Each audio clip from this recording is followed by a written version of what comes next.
Hello and welcome. This is your girl Aquarii Moon. I hope you guys are having a pretty good day today. But today I wanted to talk about the idea of just being, and in combination with that, the idea of no thoughts meditation.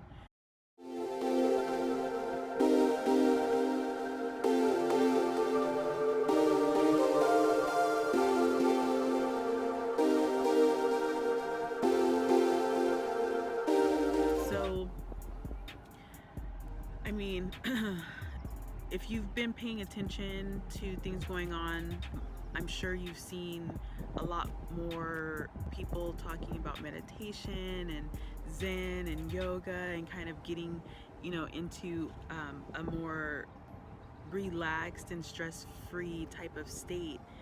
And it really is critical for us to take a break from our daily activities, and I'm not the only one that's saying this, because there's a lot of people out there that talk about this topic, and really just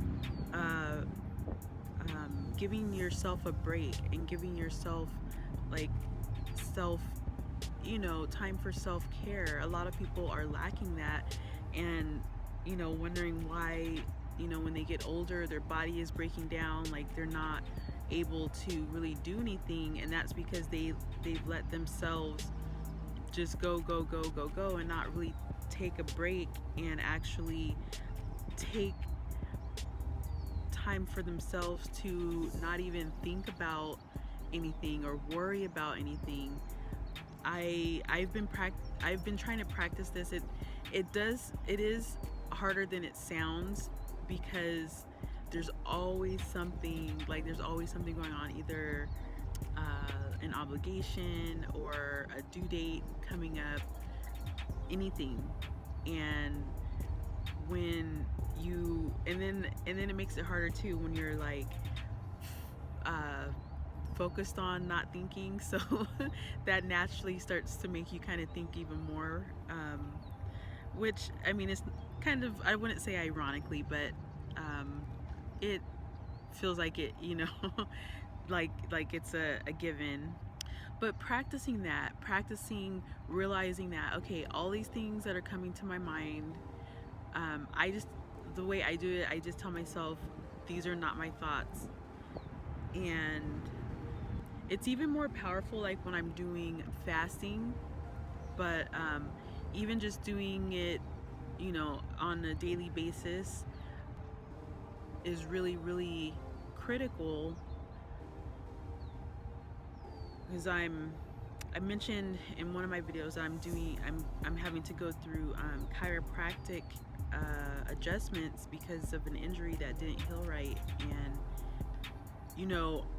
like, I had to miss my last one because I was sick or whatnot, or not feeling good. And I went today, and he was like, man, you're like really tense. And it's like, man, like, yeah, stress management is real, like having to, and that's the thing with me, having to stress about having to go into a job and having to go to a job, especially right now since I'm trying to heal. Like, that's kind of the weird part. You would think they would let me be at home kind of recuperating and being able to heal properly, but no, I have to go in. So but that's it's gonna be a short thing, because I have my plan, and so things are working out the way they're supposed to. And but for me, I would say pick a time of day when you're usually alone, or when you're usually not obligated to do something. So you don't really want to do this like around the time when it's almost time to go pick up kids, or when it's too close to the time that you have to be to work and things like that. So for me, having to schedule it a little bit earlier than the time that I would normally leave for work, so that way I can get it in. But then there's days where I can't get it in, so I'll do it at night. So really it depends. I like doing it both morning and night. So just as long as I get it in once a day is, but I do feel I need to get it in more than that. And a lot of people need to get it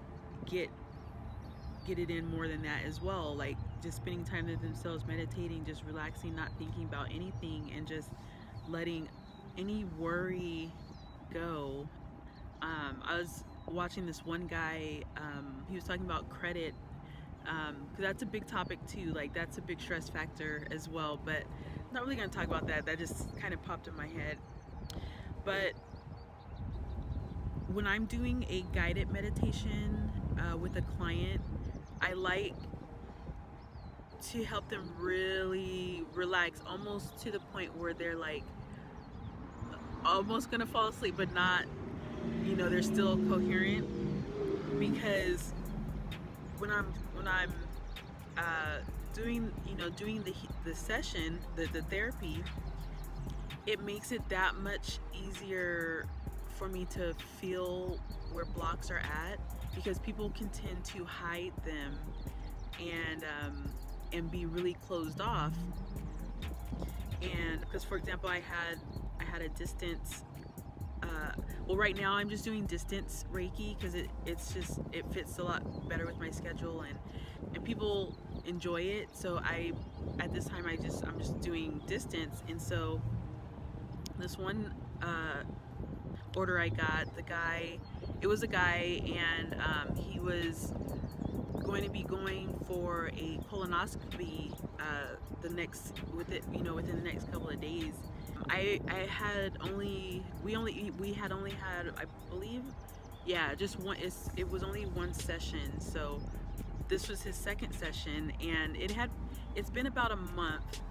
And in his first session, he was kind of closed off in a lot of his chakras, and I had to actually extend the therapy session to fit the treatment in, because it was taking longer to actually connect with him and for the Reiki to begin flowing into him.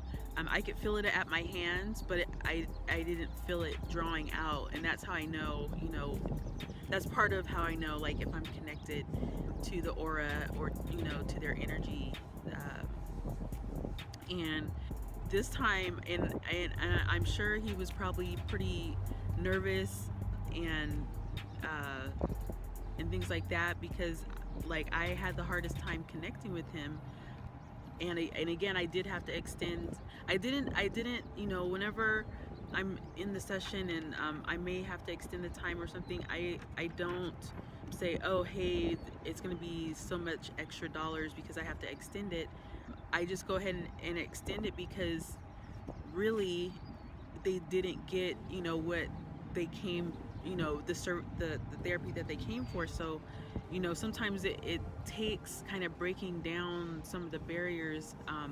So for him, I did have to actually let him know, like, hey, I'm gonna need you to think about and decide, can you do more sessions, closer together instead of waiting a month. And then also with the aura clearing, that I have to be on the phone with them as we're doing it, because I have to ask them certain questions, about the blockages, because a lot of times once a person's in kind of a relaxed state, they are able to tell me, the color, the shape, the size, the denseness of it, and things like that. And so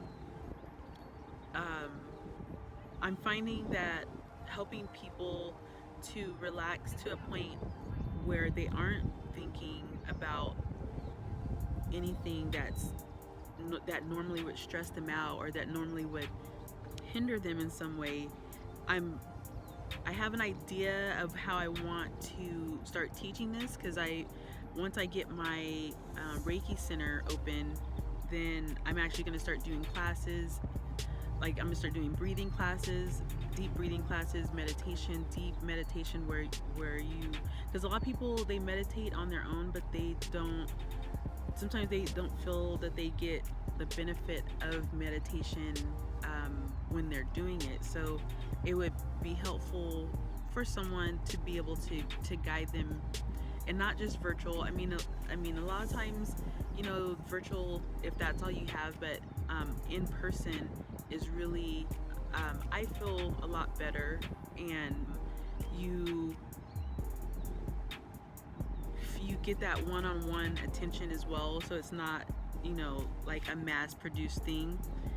I will eventually do, like, something where it is more mass-produced or whatnot, but at the same time, I'm going to be working on developing that, because it's really something. And then with that, a person's able to sort through their thoughts and really distinguish which thoughts are theirs and which thoughts are not.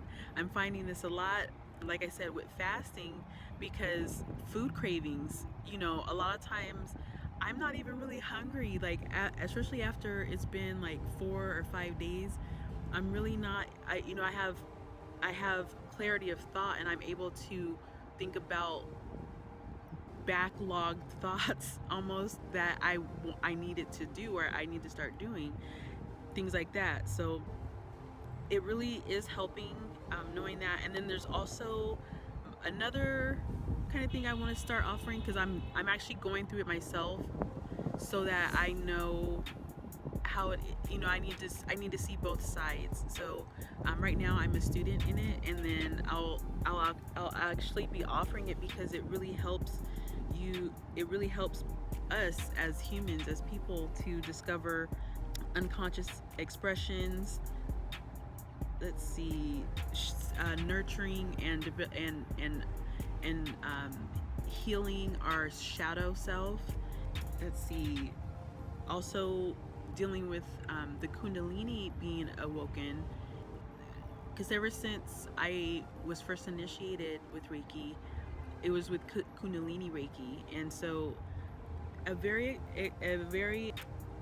exciting, it was really exciting. I was really stoked, but I have noticed it is kind of like a level of awakening, I guess you could say. Like, it didn't just pop, like and just, like that. It was more, it has been more gradual, which is nice, because I'm able to adjust, especially since I've been getting additional training in energy healing and things like that, and mending the aura, and helping people to clear their aura of negative energy, of negative thoughts